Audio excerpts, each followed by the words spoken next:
The first time I saw him, he was just a shadow against the sunlight. A small figure huddled in the corner of an enormous bedroom, where even the air felt expensive. Like everything else in the DeMarco mansion, it was pristine, perfect, and utterly cold. "You're the new girl?" Mrs. Alvarez, the head housekeeper, barely glanced at me as she pushed open the heavy mahogany door. Her voice had the texture of steel wool. "This is the East Wing. You don't clean here unless specifically instructed." I nodded, clutching my uniform, starched and uncomfortable against my skin. It had been only 3 days since I'd started working at the estate, and already I felt like an intruder in a museum where touching anything might set off invisible alarms. "Yes, ma'am," I whispered, my eyes wandering to that small shadow. There was something about the stillness of the figure that made my chest tighten. Mrs. Alvarez followed my gaze, and her expression hardened. "That's the young master. Marco DeMarco Jr. You are not to disturb him under any circumstances." She lowered her voice to a harsh whisper. "Mr. DeMarco doesn't like the staff interacting with his son. Remember your place." The warning in her voice was unmistakable. But as she turned to lead me back to the servants' quarters, I heard it, so soft it could have been the wind outside the tall windows. A sniffle.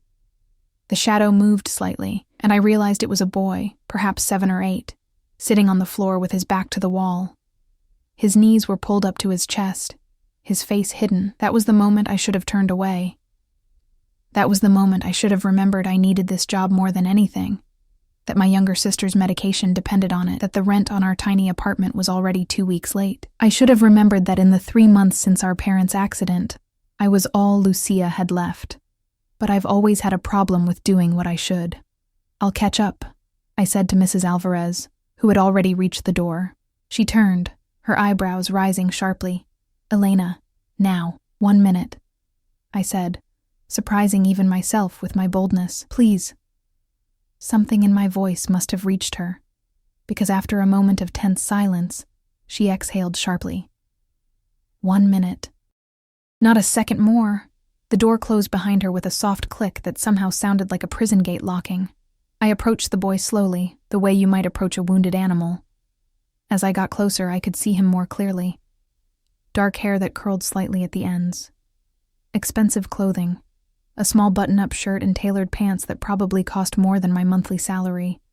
But what struck me most were his eyes. A striking blue like deep water, staring straight ahead at nothing. "Hello?"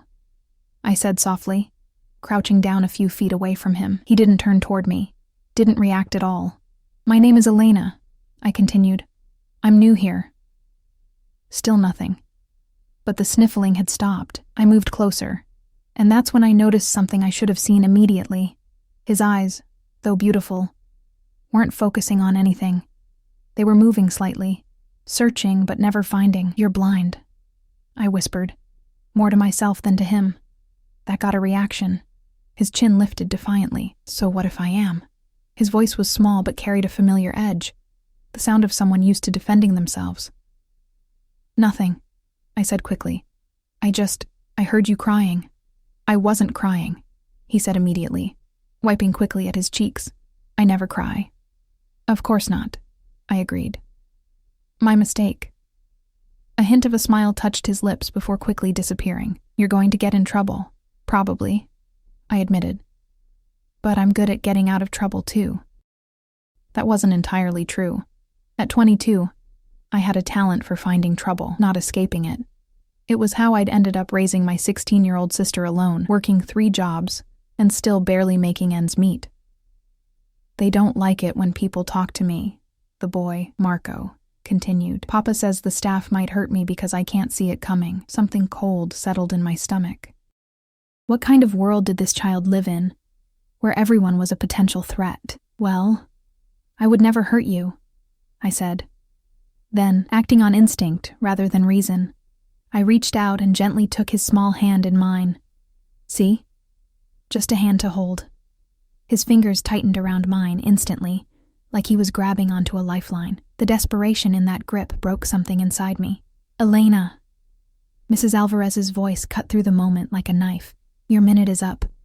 I gave Marco's hand one last squeeze before standing up. "I have to go now. But maybe I'll see you tomorrow? I won't see you." he said with a touch of wry humor that seemed too old for his young face. But I'll be here. As I turned to leave, his voice stopped me again, so quiet I almost missed it. Thank you for noticing me. 4 simple words that would change everything. I didn't see Marco the next day, or the day after. The DeMarco mansion was vast. 3 stories of old money and new power, with wings and rooms that seemed to multiply each time I tried to map them in my mind. Mrs. Alvarez kept me busy in the West Wing, far from where I'd met the boy. It was only on my 6th day that I heard the rumors. You're new, so listen carefully, said Camilla, another maid who had been working at the mansion for nearly 3 years. We were folding fresh linens in the laundry room, a rare moment without immediate supervision. The master of this house isn't just some rich businessman. I raised an eyebrow. What do you mean? Camilla glanced around nervously before leaning closer. Marco DeMarco Sr. runs half the criminal operations on the East Coast. People who cross him disappear. I nearly dropped the sheet I was folding. You're saying he's a mafia boss? The mafia boss, she corrected, her voice barely above a whisper. Why do you think security here is so tight? Why do those men in suits patrol the grounds day and night? I had noticed the security, of course. The guards at every entrance, the cameras watching our every move. I'd assumed it was just how the ultra-wealthy lived. If he's so dangerous, why work here? I asked. Camilla smiled thinly.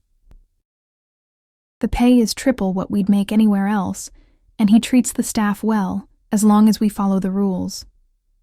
Her expression became serious again. But the most important rule is to stay away from his son. Why? I couldn't help asking, thinking of the lonely boy I'd met. The boy's mother died giving birth to him. They say the boss never remarried because he never got over her. The blindness is a birth defect. Mr. DeMarco is protective. Overprotective, I muttered. Dangerously so, Camilla corrected. A nanny once took Marco to the garden without permission. She was fired on the spot and blacklisted from working anywhere in the state. That seems excessive for taking a child outside. Camilla's face darkened. That was the official story. Unofficially, they say Mr. DeMarco thought she was planning to use the boy as leverage. The rumors about what happened to her after she was fired, well, let's just say no one has heard from her since. A chill ran down my spine. I thought of Marco, isolated and crying alone in that vast room. A prisoner in a gilded cage. The boy needs someone, I said quietly. Camilla grabbed my arm, her fingers digging in sharply. Elena, listen to me. Whatever you're thinking, stop. Your sister needs you alive and employed. Mr. DeMarco is not someone to cross. She was right, of course. I had responsibilities.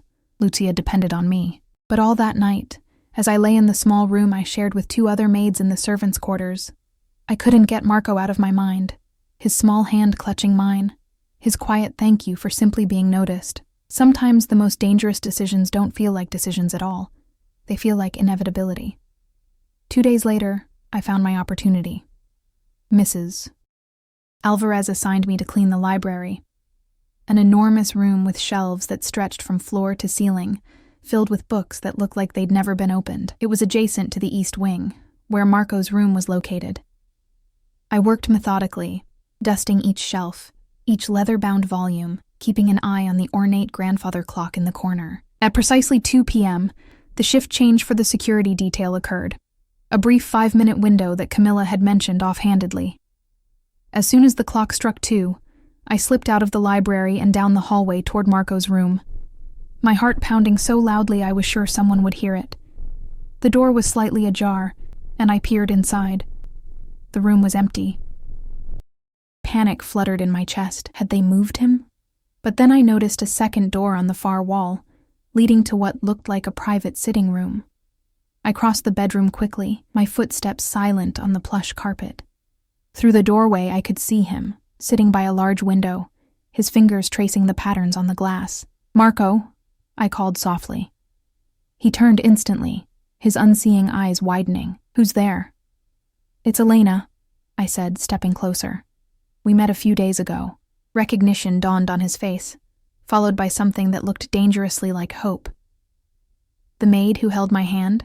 That's me," I confirmed, moving to sit across from him. "I wanted to check on you.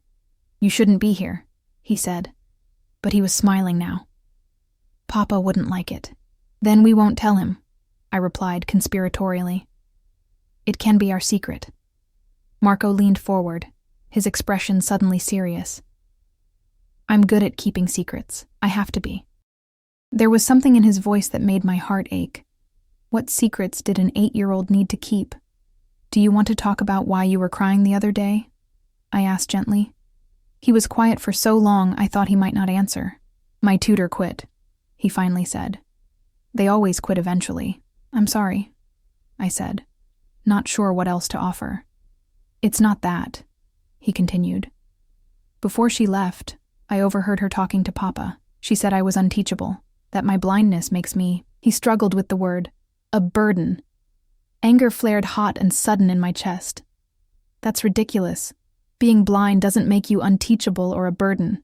How do you know? There was a challenge in his voice, but beneath it, a desperate need to believe me.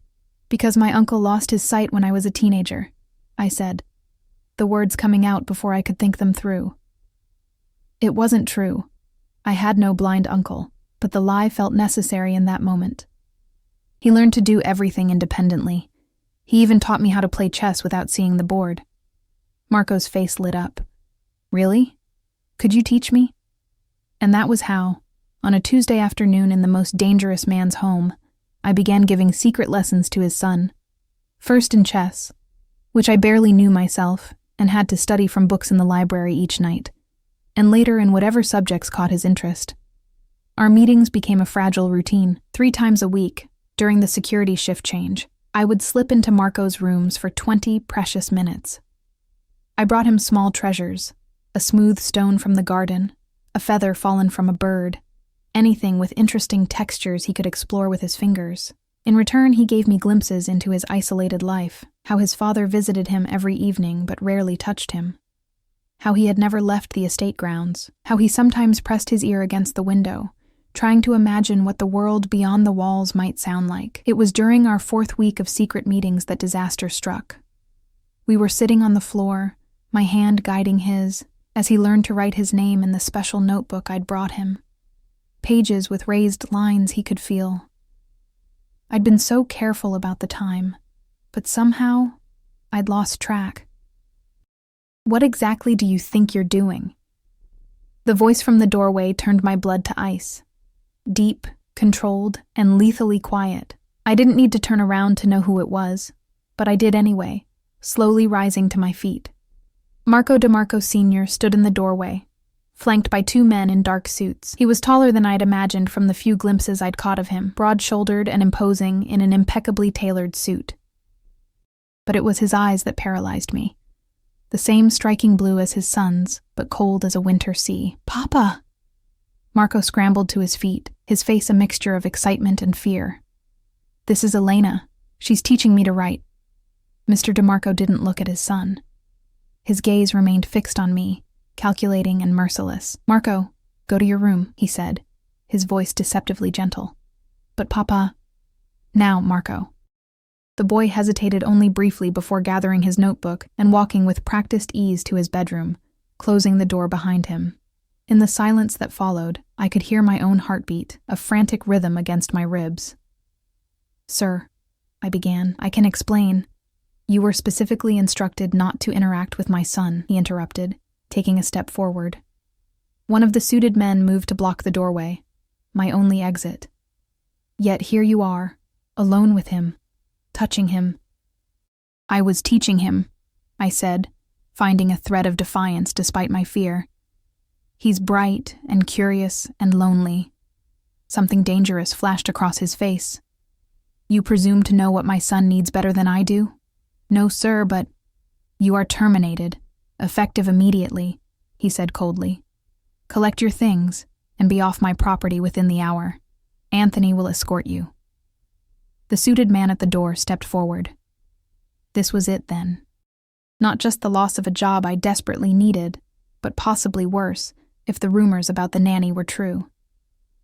My thoughts flew to Lucia, waiting for me to come home on my day off tomorrow. Would I even make it home? In that moment of pure fear, I found my voice. Your son was crying, I said, the words tumbling out. The day I met him, He was alone and crying, and no one noticed. No one but me.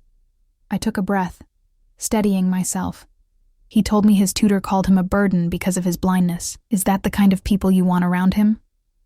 People who see only what he can't do instead of all that he can? For the first time, uncertainty flickered across Mr. DeMarco's face. The bedroom door opened, and Marco stepped out. "Papa, please don't send Elena away. She's my friend. She doesn't treat me like I'm broken." Mr. DeMarco turned to his son, and I witnessed a transformation. The cold, calculating crime boss softened, kneeling to his son's level. "Marco," he said gently, "we've talked about this. The staff are not your friends. They work for us." "Elena is different," Marco insisted. "She teaches me things. She helps me." Mr. DeMarco glanced back at me, his expression unreadable. Then he turned to the suited men. "Wait outside." After they left, closing the door behind them, he stood and faced me directly. "Why?" he asked simply. It was a question loaded with danger, but I answered honestly. Because everyone deserves to be seen. Really seen. For who they are, not what they lack. Mr. DeMarco studied me for what felt like an eternity, his eyes revealing nothing. I stood my ground despite the trembling in my legs, acutely aware that my future, perhaps even my life, hung in the balance of his decision. 2 days, he finally said, his voice low and measured. "You will continue with whatever you've been teaching my son for 2 days, under supervision. Then I will decide whether you stay or go." It wasn't forgiveness, but it was a reprieve. I released the breath I hadn't realized I'd been holding. "Thank you, sir." "Don't thank me yet," he replied coldly. "You've already broken my trust once. It won't happen again." With that, he turned to Marco, placing a hand on his shoulder. "I'll see you at dinner, son." Then he was gone, leaving behind only the lingering scent of expensive cologne and unspoken threats. Marco's face broke into a wide smile the moment the door closed.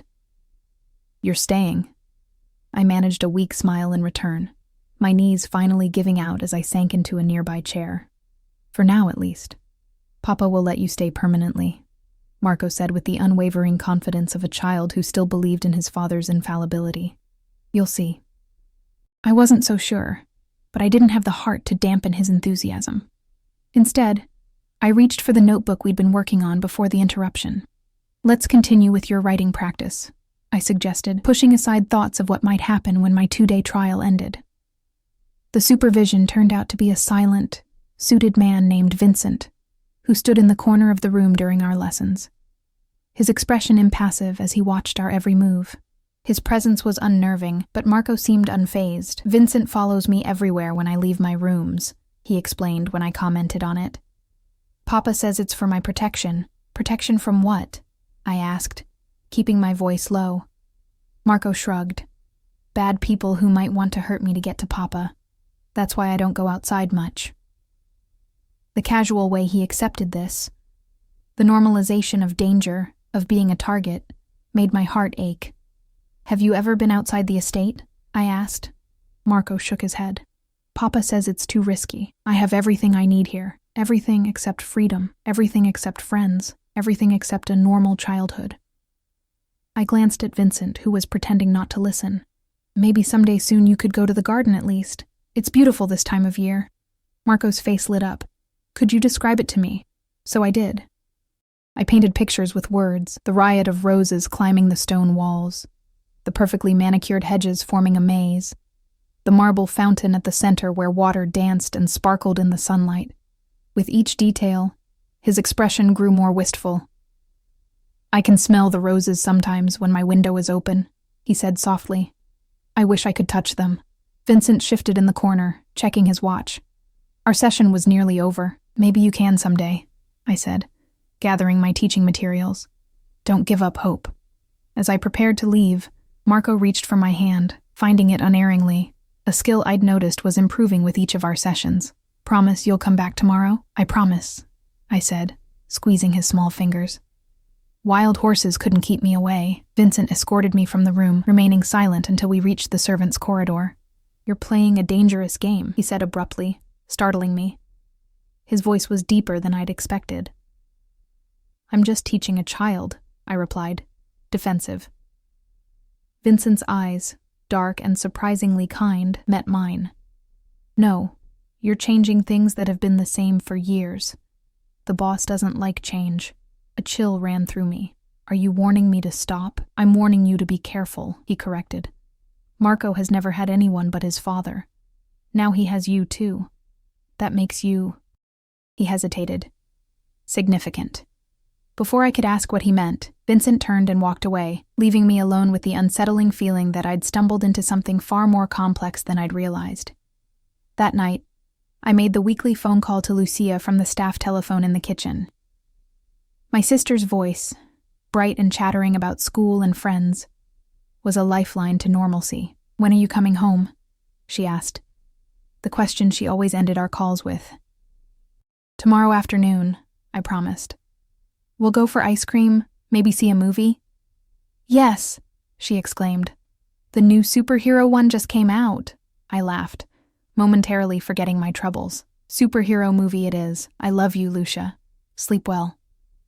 Love you too, Ellie. I hung up, the nickname she'd used since childhood bringing tears to my eyes. What was I doing? Risking our precarious stability by getting involved with Marco DeMarco. If I lost this job, the consequences would fall on Lucia too. Family? The question came from behind me. I whirled around to find Mr. DeMarco himself standing in the kitchen doorway, watching me with those penetrating blue eyes. He'd traded his suit for more casual attire, dark slacks and a crisp white shirt with the sleeves rolled up, but somehow looked no less intimidating. My sister, I managed to say, wondering how long he'd been listening. He nodded, moving further into the kitchen. Every instinct told me to leave, but I remained rooted to the spot as he approached. You have tomorrow afternoon off, he said. It wasn't a question. Yes, sir. I visit my sister once a week. And you promised her ice cream and a movie. Again, not a question. He had been listening. I swallowed hard. Yes, sir. He studied me for a moment, then reached into his pocket and pulled out an envelope, placing it on the counter between us. For your sister, he said simply. Consider it a bonus for your work with Marco. I stared at the envelope, afraid to touch it. Sir, I don't... It's not a bribe, Elena, he interrupted, a hint of impatience in his voice. It's compensation for the extra duties you've taken on with my son. Slowly, I reached for the envelope. It was thick, and I didn't need to open it to know it contained more money than I'd make in a month. Thank you, I said, uncertain what else to offer. He inclined his head slightly, then turned to leave. At the doorway, he paused. What movie? The question caught me off guard. Excuse me? What superhero movie are you taking your sister to see? The incongruity of discussing superhero movies with a mafia boss made me dizzy. The new Marvel one, I think. She loves those. Something almost like a smile touched the corner of his mouth. So does Marco. In theory, at least. He's never been to a movie theater. The implication hung in the air between us. Unspoken, but clear. I held my breath, waiting. Perhaps, he said after a moment, you could tell him about it when you return. What it's like to sit in a theater, the sounds, the smells. I could, I agreed cautiously. But wouldn't it be better if he could experience it himself? I regretted the words as soon as they left my mouth. I'd pushed too far, overstepped once again, but instead of anger, Mr. DeMarco regarded me with something like curiosity. You don't fear me, do you? The question deserved honesty. I do, I admitted, but not as much as I care about your son's happiness. He considered this, his expression unreadable. A rare quality, he said finally. Enjoy your day off, Elena. After he left, I stood in the kitchen for a long time, the envelope clutched in my hand, wondering what kind of man Marco DeMarco Sr. really was, the ruthless crime boss of rumors and whispered fears, or the father who noticed what movie his blind son might want to see. The next day, as Lucia and I sat in the darkened theater sharing a large popcorn, my thoughts kept drifting to Marco. What would he make of the explosions that rumbled through the surround sound system? The smell of butter and candy? The collective gasps and cheers of the audience? You're not watching, Lucia accused, nudging me with her elbow. Sorry, I said, forcing my attention back to the screen. Work stuff. She rolled her eyes, a gesture so teenaged it made me smile. You're always thinking about work lately. Is it that bad? No, I said slowly. It's actually interesting. Interesting how? She pressed, her attention fully diverted from the movie now. I hesitated. How could I explain Marco to her without revealing the dangerous world he lived in? There's a boy there. He's blind. And he's never been allowed to do normal things like go to movies or even play outside. Lucia's expression softened. That's awful. Why not? His father is very protective, I said carefully. But I've been teaching him, spending time with him, like you did with me after Mom and Dad died, she said quietly. The parallel struck me forcefully. Perhaps that was why Marco had gotten under my skin so quickly. He reminded me of Lucia in those first dark months after the accident. Lost, isolated, needing someone to simply see her pain and acknowledge it. Yes, I whispered. Like that. Lucia squeezed my hand. You're a good person, Ellie. That boy is lucky to have you, if only it were that simple. But as the movie played on, a plan began to form in my mind. A dangerous, possibly foolish plan that might cost me everything. But some risks, I was starting to believe, were worth taking. When I returned to the mansion that evening, I went straight to Mr. DeMarco's study, my heart pounding, but my resolve firm. The guard outside the door eyed me suspiciously. I need to speak with Mr. DeMarco, I said with more confidence than I felt. He's busy, the guard replied flatly. It's important. About Marco. Those were the magic words. After a brief hesitation, the guard knocked on the door, spoke quietly into it, then stepped aside to let me enter. The study was exactly what I'd imagined a Mafia boss's inner sanctum would be. Dark wood, leather-bound books, and a massive desk behind which Mr. DeMarco sat, watching me with those unnerving blue eyes. This had better be important, he said by way of greeting. I took a deep breath. I want to take Marco to the movies.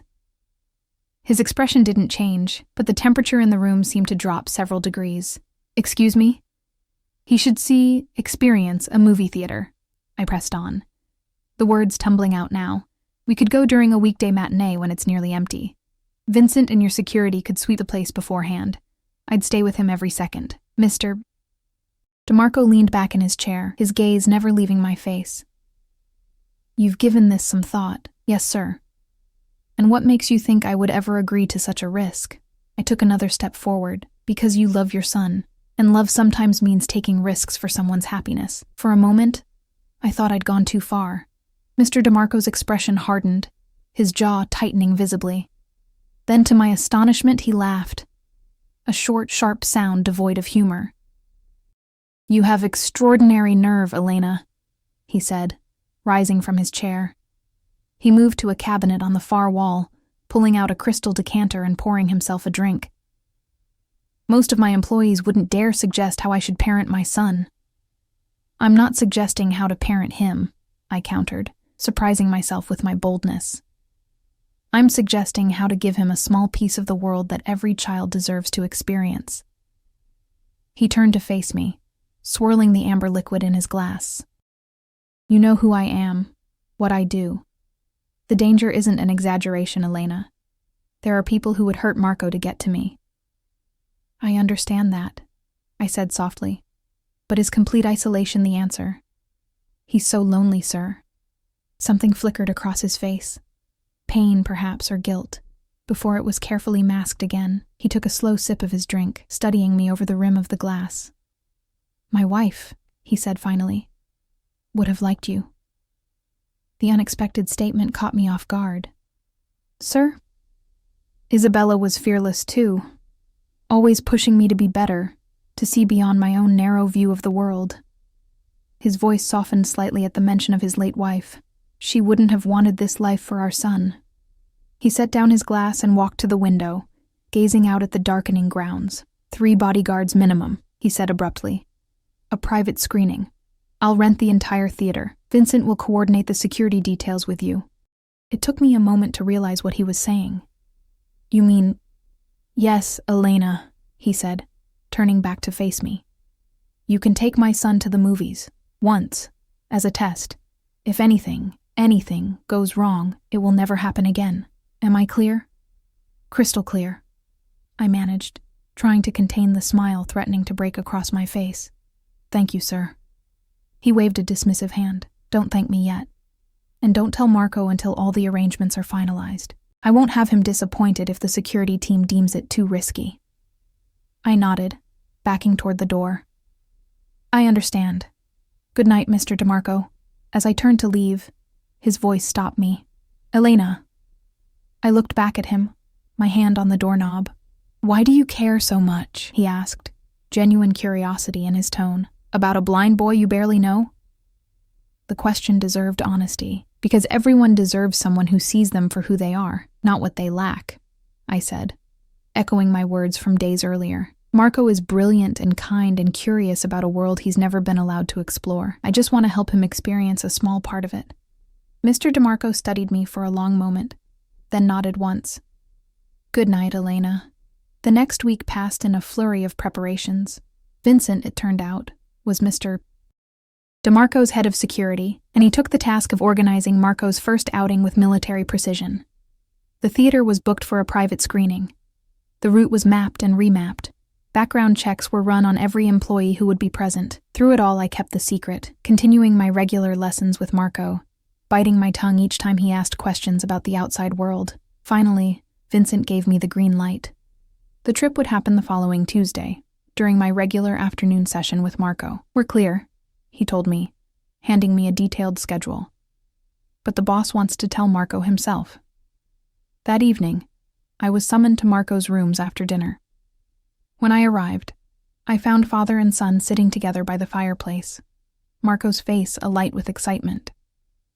Elena, he exclaimed when he heard my footsteps. Papa says you're taking me to the movies, a real movie theater. I couldn't help but smile at his enthusiasm. That's right, Tuesday afternoon. What will we see? He asked eagerly. The new superhero film, I said. It has lots of exciting sounds and music. I think you'll enjoy it. Mr. DeMarco watched our exchange silently, his expression unreadable. But when Marco launched himself at his father in a spontaneous hug, murmuring thank yous into his chest, something in the crime boss's face softened. Remember the rules, Mr. DeMarco said, gently disentangling himself from his son's embrace. You stay with Elena and Vincent at all times. No wandering off, no talking to strangers. I promise, Marco said solemnly. As I turned to leave, Mr. DeMarco followed me to the door. This means a great deal to him, he said quietly. Thank you for suggesting it. Coming from him, the simple thanks felt monumental. I nodded, not trusting myself to speak, and hurried down the corridor. Tuesday arrived with perfect autumn weather, crisp and clear, with a sky so blue it hurt to look at it. Marco, dressed in his finest clothes as if for a special occasion, could barely contain his excitement as Vincent helped him into the sleek black SUV with tinted windows. What does the car smell like? He asked, inhaling deeply as I buckled his seatbelt. I smiled, though he couldn't see it. Like new leather and expensive cologne. That's Vincent, Marco said with a grin. Papa says he uses too much. Vincent, in the driver's seat, cleared his throat pointedly, but I caught the hint of a smile in the rearview mirror. As we drove through the massive gates of the DeMarco estate, Marco reached for my hand. I'm outside, he whispered, awe in his voice. Really outside. My heart clenched at the simple statement. 8 years old, and this was his first real venture into the world beyond his father's walls. The drive to the theater took just under 30 minutes. Marco asked questions constantly, about the sounds he heard through the window, about how many cars were on the road, about whether the trees still had their leaves. I answered each one, describing everything I could see, painting pictures with words for him to grasp. When we arrived, Vincent did a final sweep while Marco and I waited in the car, surrounded by 2 other vehicles filled with DeMarco's security team. All clear, Vincent announced finally, opening my door. I helped Marco out, guiding his hand to my elbow the way I'd shown him during our lessons on navigating with a sighted guide. The theater is just ahead, I told him. There are 5 shallow steps up to the entrance. He nodded, his face a mixture of concentration and barely suppressed excitement. Together, we walked into the theater, flanked by Vincent and another guard. The smell hit him first: butter, popcorn, candy, and Marco inhaled deeply. "It smells wonderful," he said, his unseeing eyes wide. "Like a holiday." I laughed. "That's exactly what it smells like. Would you like some popcorn?" His face lit up. "Can I?" "Of course. It's part of the movie experience." Vincent handled the transaction, returning with a large popcorn and 2 sodas. Marco's fingers explored the ridged surface of the paper bucket, the smooth plastic of the straw. "It's warm," he marveled, dipping his hand carefully into the popcorn. "Careful. It's hot," I warned. But he was already popping a piece into his mouth, his expression melting into pure delight. "It's perfect," he declared. We made our way to the theater itself, a space that seemed cavernous with only us and DeMarco's security team occupying it. I described everything to Marco: the rows of plush seats, the massive screen at the front, the dim lighting that would get even dimmer when the movie started. As we settled into our seats, Marco bounced with anticipation. "Will it be loud?" "Parts of it will be," I told him. "If it gets too much, just tell me, and we can step out for a break." But when the movie began, with its thundering surround sound and pulsing score, Marco didn't flinch. He sat enraptured, his head tilted slightly as he absorbed every sound, every line of dialogue. During action sequences, his hands gripped the armrests tightly, his face alive with wonder. During a particularly quiet scene, he leaned close to me. "I can feel the sound," he whispered. "It's like it's inside me." I squeezed his hand gently. "That's part of the magic." 2 hours passed in a blur of superhero battles and emotional moments that had even Vincent discreetly wiping at his eyes. When the credits rolled and the lights came up, Marco was quiet, his face contemplative. "Was it everything you hoped?" I asked softly. He nodded slowly. "Better. Much better." Then he turned to me, his unseeing eyes somehow finding mine unerringly. "Thank you, Elena. This is the best day of my life." The simple statement, delivered with such earnest gratitude, brought tears to my eyes. "Mine too, Marco." The drive back to the DeMarco estate was filled with Marco's excited chatter as he recounted his favorite parts of the movie, discussing the sounds and music with analytical precision that belied his young age. "Papa will want to hear everything," he said as the SUV passed through the estate gates. "Do you think he'll let us go again sometime?" I exchanged glances with Vincent in the rearview mirror. "Let's see how he feels about this trip first," I said cautiously. Mr. DeMarco was waiting for us in the entrance hall, his tall figure silhouetted against the afternoon light. Marco ran to him the moment Vincent helped him from the car, not even waiting for my guiding hand. "Papa, it was amazing," he exclaimed, his words tumbling out in a rush of enthusiasm. The sounds were everywhere, above and below and all around. And the popcorn was hot and perfect, and Elena described everything so I could see it in my mind. Mr. DeMarco caught his son in a rare embrace, lifting him slightly off his feet. "I'm glad you enjoyed it, Marco," he said, his voice gentler than I'd ever heard it. Over Marco's head, his eyes met mine, and in them, I saw something I hadn't expected: gratitude. Later, after Marco had been taken upstairs for his dinner, Mr. DeMarco found me in the kitchen, where I was having a quick cup of tea before returning to my regular duties. "Vincent tells me everything went perfectly," he said, startling me from my thoughts. I nodded, setting down my cup. Marco was wonderful, so well-behaved and appreciative of everything. "He can't stop talking about it," Mr. DeMarco said, leaning against the counter. "Or about you." I felt my cheeks warm. "He's a special child." "Yes," he agreed, studying me with those penetrating blue eyes. "My wife would have taken him to the movies years ago. She would have fought me on the security restrictions, the isolation." He paused, something like regret crossing his features. "I've been so focused on keeping him safe that I forgot about his happiness." It was the most personal statement I'd ever heard from him, and I wasn't sure how to respond. "You're protecting him the best way you know how," I offered finally. He shook his head slightly. "Perhaps. But protection without joy is just another form of prison. He straightened, his expression returning to its usual impassivity. We'll try another outing next month. Something different. Vincent will coordinate with you. With that, he turned to leave, but paused at the doorway. Elena? He said, not looking back at me. Yes, sir? Thank you for giving my son a piece of the world today. Before I could respond, he was gone, leaving me to wonder at the complex man behind the fearsome reputation. A man who could order executions and thank a maid in the same day. Over the next several months, our tentative arrangement blossomed into something neither Mr. DeMarco nor I could have anticipated. What began as a single movie outing evolved into regular excursions, carefully planned, heavily guarded, but genuine adventures for a boy who had known nothing beyond his father's estate. We visited a children's museum with tactile exhibits designed for visually impaired visitors. We attended a symphony where Marco sat enraptured by the music that surrounded him. We even spent an afternoon at a small private beach that Mr. DeMarco owned, where Marco felt sand between his toes for the first time and listened to the rhythmic crashing of waves with an expression of pure wonder.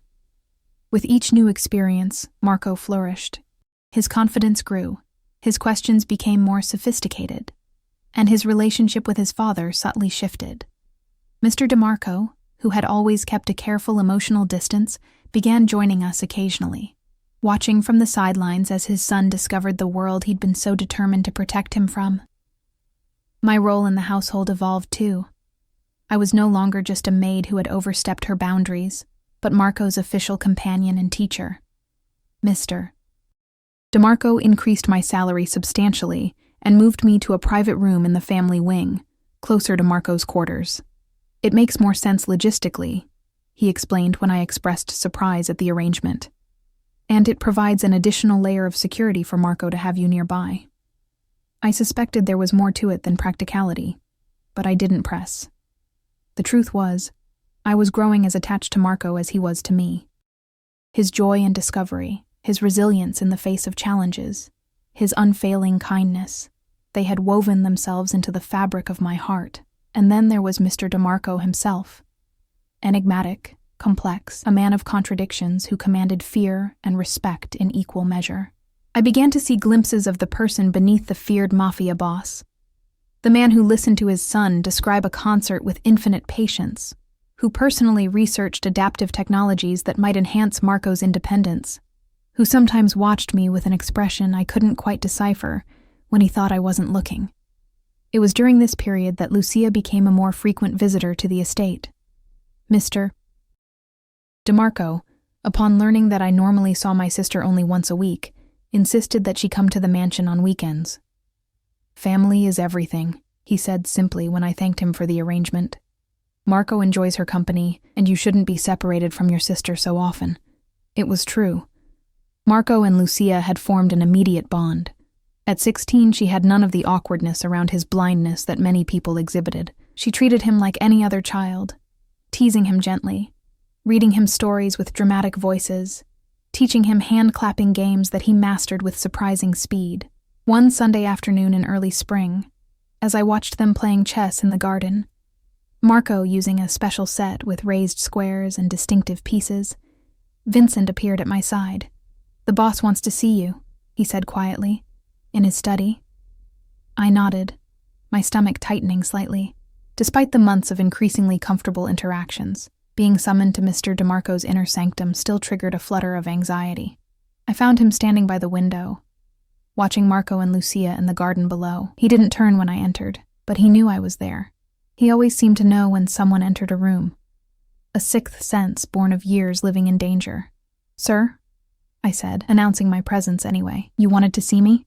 He turned then, his expression uncharacteristically troubled. "Yes, Elena. Please sit down." I perched on the edge of one of the leather chairs facing his desk, my hands folded tightly in my lap. "Is something wrong?"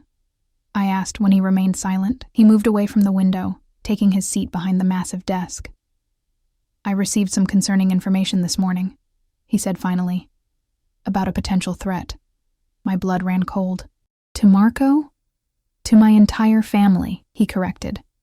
"Which now, for all intents and purposes, includes you and Lucia. The statement, the casual inclusion of my sister and me in his definition of family, momentarily distracted me from the seriousness of his words. I don't understand, I said slowly. Mr. DeMarco leaned forward, his blue eyes intent. You know enough about my business to understand that I have enemies, Elena. Rivals who would use any means to hurt me or gain leverage. I nodded silently. One such rival has apparently learned of your importance to Marco, and by extension to me. He paused, his jaw tightening. There have been inquiries, people asking questions about the new teacher who accompanies my son on his outings. Fear gripped me, but not for myself. Lucia, I whispered. He nodded grimly. Precisely my concern. Your sister lives alone in an apartment with minimal security. She would be an easy target for someone looking to gain leverage over you. And through you, over me and Marco. My mind raced with horrific possibilities. What do we do? I asked, my voice barely audible. Mr. DeMarco's expression softened slightly. I've already taken the liberty of dispatching a security team to your apartment. They're packing Lucia's essential belongings as we speak. Packing? I repeated, confused. She'll be staying here indefinitely, he said matter-of-factly. In the East Wing, near your quarters. I've arranged for her to continue her schooling with private tutors alongside Marco. It's the only way I can guarantee her safety. I stared at him, struggling to process the sudden upheaval. You can't just... Lucia has friends, a life that will be in constant danger if she remains where she is, he interrupted sharply. Then, in a gentler tone, I understand this is abrupt, Elena. But I wouldn't suggest it if I didn't believe the threat was serious. He was right, of course. If someone was targeting me to get to Marco and Mr. DeMarco, Lucia would be the obvious weak point. And yet, the idea of bringing my 16-year-old sister fully into this dangerous world felt wrong. What about when this particular threat passes? I asked. Will she be a prisoner here forever because of my connection to your family?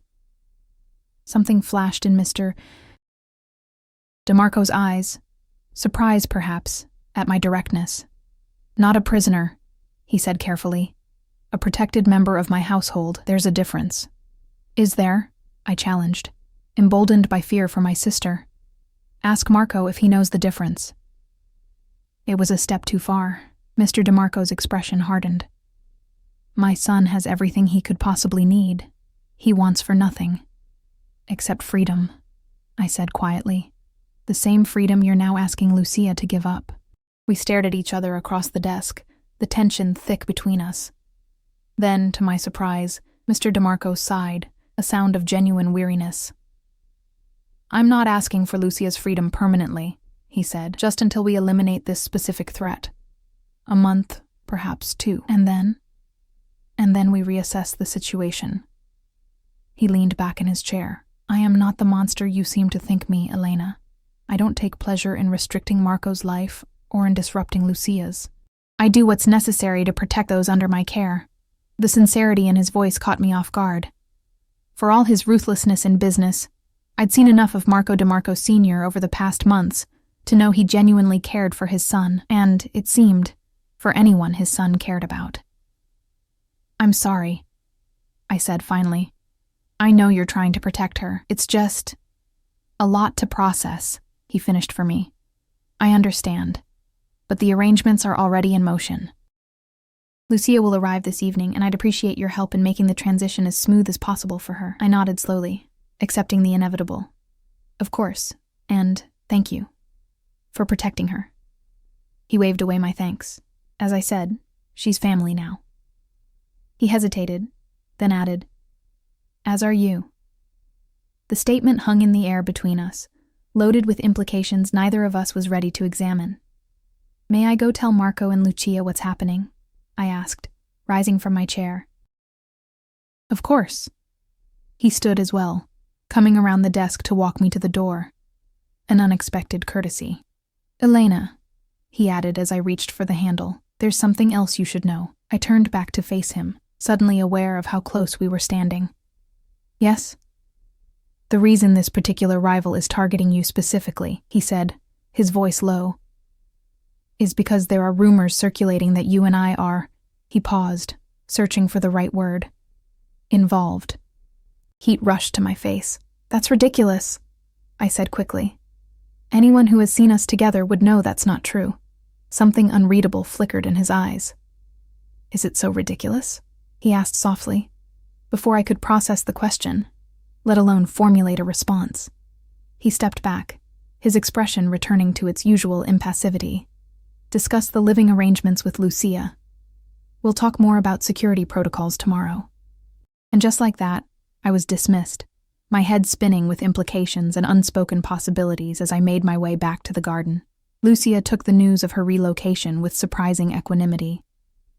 So I get to live in a mansion with my sister, take private lessons, and hang out with Marco all day? She summarized as we sat on her new bed that evening, surrounded by the boxes that had arrived from our apartment. Doesn't sound like the worst thing in the world. It's not that simple, Lou, I said, folding one of her sweaters. This place, this family, it's complicated. She rolled her eyes in that quintessential teenage way. You mean because Mr. DeMarco is some big scary crime boss? She lowered her voice dramatically on the last words. Shh. I glanced nervously at the door. Don't talk about that so casually. Oh, please, Elena. I'm not stupid. I figured it out the first time I came here and saw all the security. Plus, everyone at school knows the DeMarco name. She shrugged.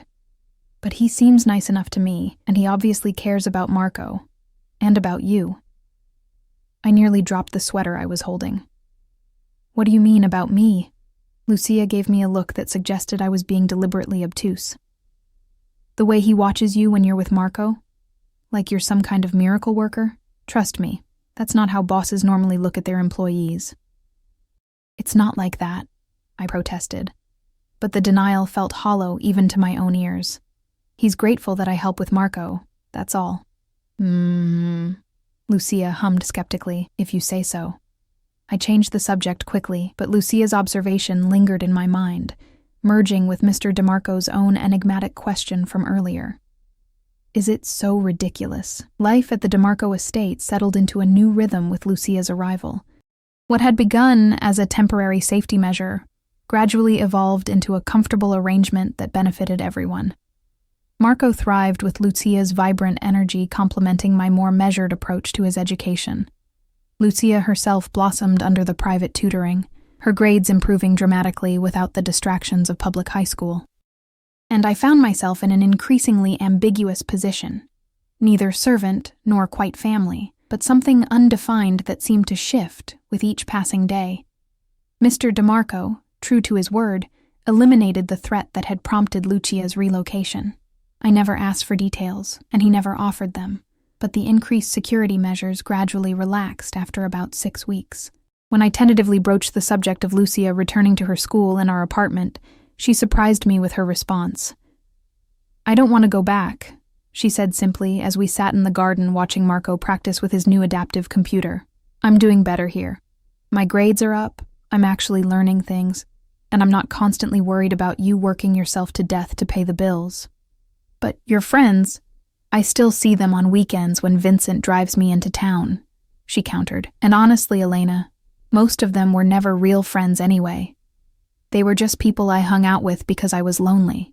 I studied my sister's face, searching for signs that she was merely trying to make things easier for me, but all I saw was contentment. Besides, she added with a mischievous smile, I think you have reasons of your own for wanting to stay. Before I could question her about that particular statement, Marco called for help with his computer, and the moment passed. But Lucia's words lingered, forcing me to confront feelings I'd been carefully avoiding. The truth was, somewhere between teaching Marco and navigating the dangerous waters of his father's world, I had developed feelings for Marco DeMarco Sr. that went far beyond appropriate employer-employee boundaries. It was foolish, perhaps even dangerous, but undeniable. Especially after Mr. DeMarco's enigmatic question, is it so ridiculous?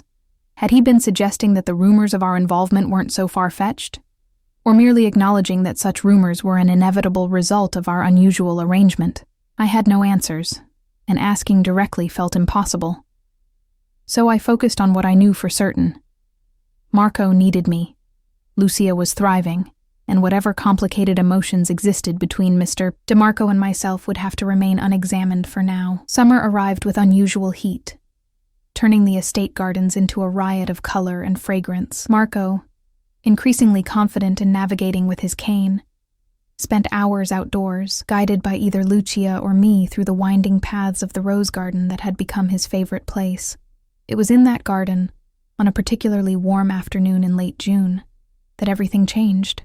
Marco had been practicing his orientation skills, counting steps between landmarks, while I followed a few paces behind.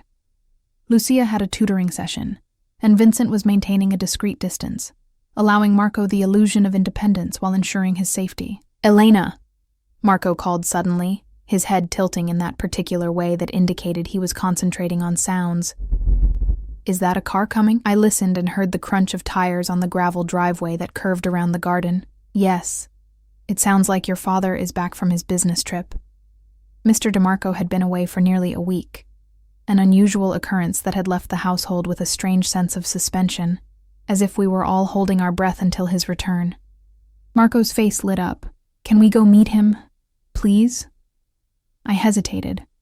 Mr. DeMarco typically came to find Marco after returning from trips, often bringing small gifts or souvenirs that his son could appreciate through touch and smell. "I'm not sure that's a good idea," I said carefully. "Your father might have business associates with him, or he might need to freshen up after his journey." Marco's expression fell slightly, but he nodded in understanding. We continued our practice along the garden path, but I could tell his heart wasn't in it anymore.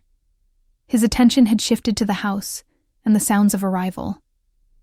We had just reached the fountain at the center of the garden when shouts erupted from the direction of the house.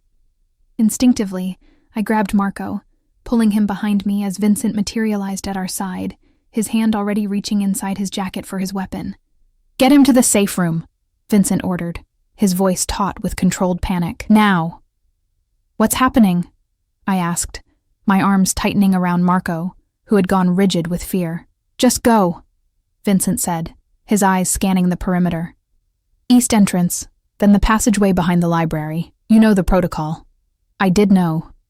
Mr. DeMarco had insisted I memorize emergency procedures in case Marco was ever with me during a security breach. But this was real, not a drill, and my legs felt leaden as I lifted Marco into my arms, despite him being almost too big for me to carry now.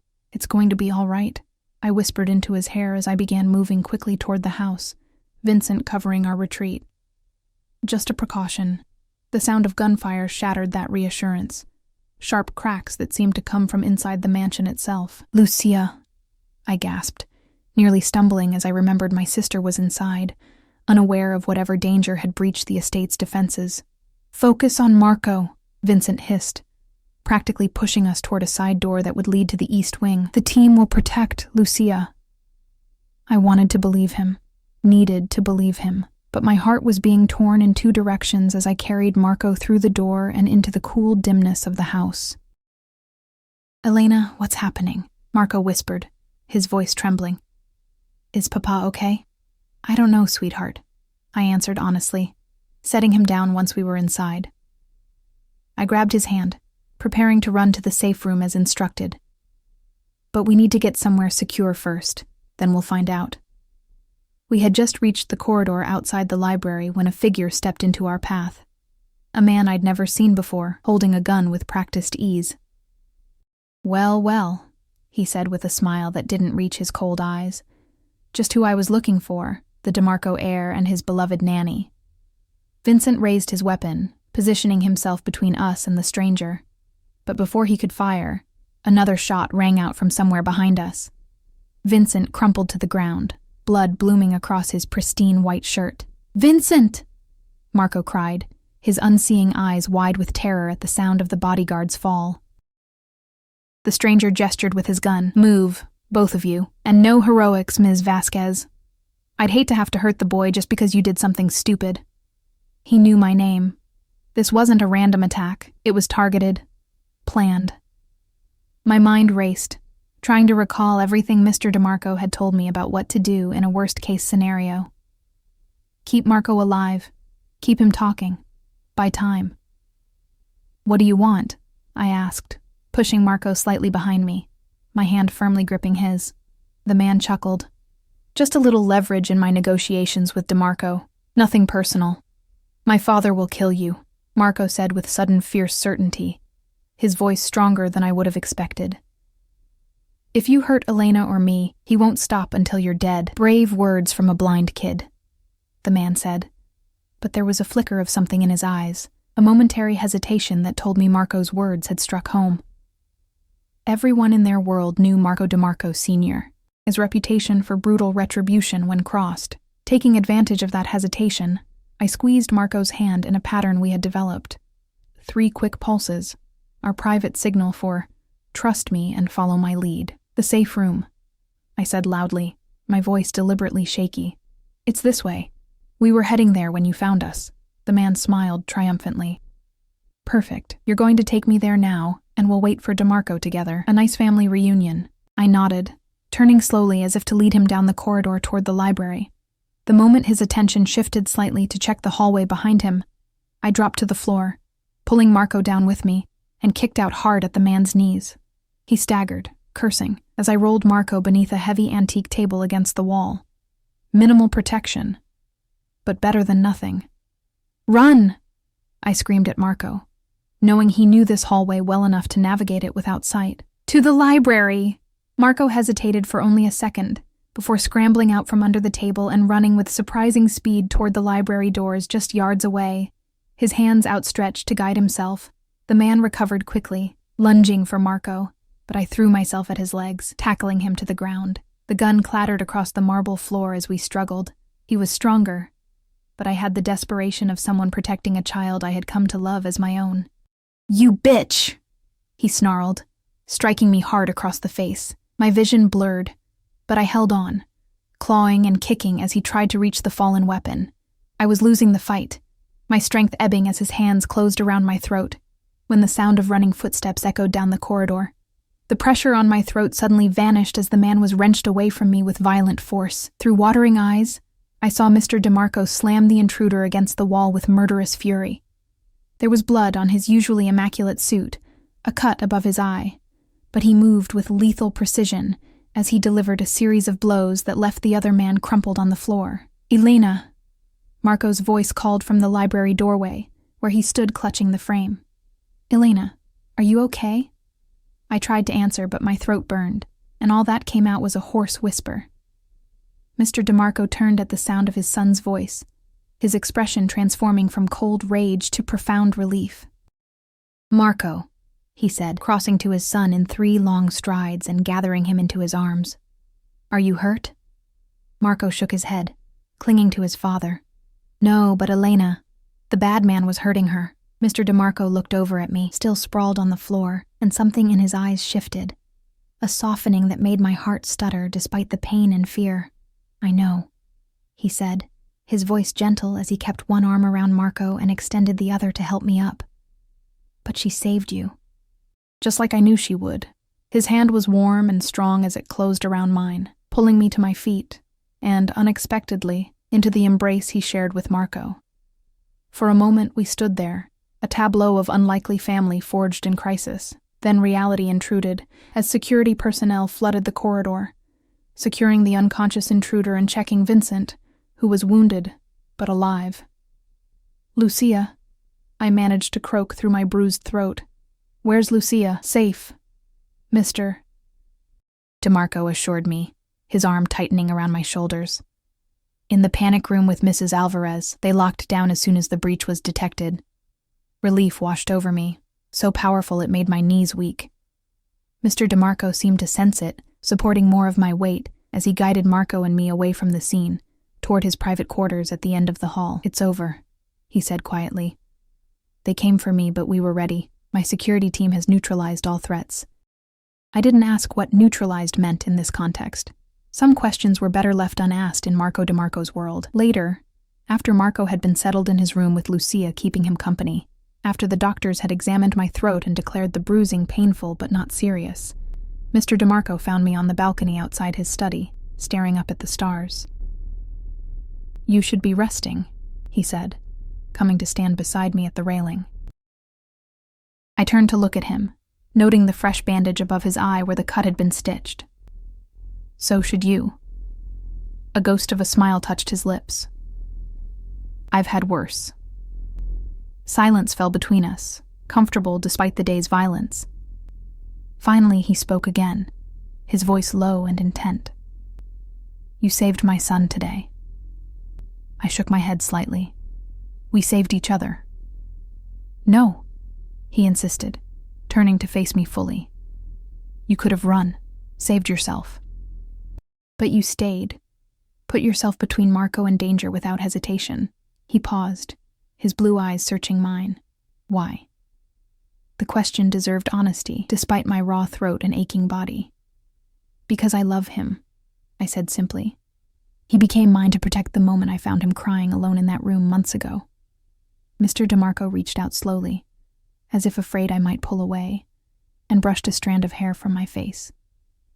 His fingers lingered, tracing the bruise forming on my cheekbone with surprising tenderness. "And what about his father?" he asked, his voice barely above a whisper. "Did he become yours too?" My heart hammered against my ribs as I met his gaze. "I think you know the answer to that." In the months since I'd first encountered the feared Mafia boss, I had seen him transform from a distant, intimidating figure to a father desperate to protect his son while giving him the freedom to truly live. I had watched him extend that protection to include my sister and me, bringing us into his dangerous but fiercely loyal world. And somewhere along the way, against all reason, I had fallen in love with him. "Say it," he urged, his hand now cradling my face. "I need to hear you say it, Elena." "I love you," I whispered, the words both terrifying and liberating. "God help me. But I do." The smile that transformed his face was like sunrise breaking through storm clouds, unexpected and breathtaking. Without another word, he drew me into his arms, his lips finding mine in a kiss that felt inevitable, as if every moment since I'd first set foot in his house had been leading us here. When we finally broke apart, he rested his forehead against mine. "I've been fighting this for months," he admitted, telling myself it was inappropriate, dangerous, impossible. But today, when I thought I might lose you both. His voice trailed off, emotion making it rough. "What happens now?" I asked, suddenly aware of the complications our feelings created. "Your world is still dangerous. There will always be threats." "Now," he said, pulling back to meet my eyes with newfound certainty, "we build something better, together. A real family for Marco, for Lucia." He paused, his expression growing serious. "It won't be easy. My business—" "Your criminal empire, you mean?" I interrupted gently. He didn't deny it. "Yes, it complicates things. But for Marco, and for you, I'm willing to consider changes, legitimate enterprises, a different legacy." The promise in those words, not just of love, but of transformation, took my breath away. I knew enough of his world to understand what such a shift would cost him, what risks it would entail. "Are you sure?" I asked. "That's a massive undertaking. I've never been more certain of anything," he replied, taking my hands in his. "Marco deserves a father he can be proud of openly, and you deserve a man whose name you can take without fear." The implication wasn't lost on me. "Is that a proposal, Mr. DeMarco?" I asked, my voice teasing despite the seriousness of the moment. He smiled, a real smile that transformed his usually stern features. "Not yet, but soon. When the time is right, when I've begun making good on my promises." He brushed his lips against mine again, gently. "For now, it's enough to know that what began with a blind boy's tears and a maid's compassion might end with something like happiness for all of us." As if on cue, the door to the study opened, and Marco's voice called out, "Papa? Elena? Are you out here?" "We're here, Marco," I answered, my voice stronger now despite my injuries. He stepped onto the balcony, Lucia right behind him with a supportive hand on his shoulder. "I couldn't sleep," he admitted. "I keep thinking about today, Mr. DeMarco released one of my hands to reach for his son, drawing him into our circle. "It's over now," he assured him, "and we're all safe. Together. Together," Marco repeated, his unseeing eyes somehow finding my face with unerring accuracy. "Like a real family?" I looked at Mr. DeMarco, at the question in his eyes that matched Marco's spoken one, then at Lucia, who was watching us with a knowing smile that said she'd seen this coming long before I had. "Yes," I said, my heart full as I squeezed Mr. DeMarco's hand. "Like a real family." Marco's face broke into a radiant smile. "I knew it," he said triumphantly. "I knew from the very first day when you were the only one who noticed me crying." In that moment, under the vast summer sky, with Marco's hand in mine and Mr. DeMarco's arm around us both, I understood that sometimes the most dangerous decisions, like reaching out to a crying child despite the rules, like loving a man whose world was built on fear, lead not to disaster, but to salvation.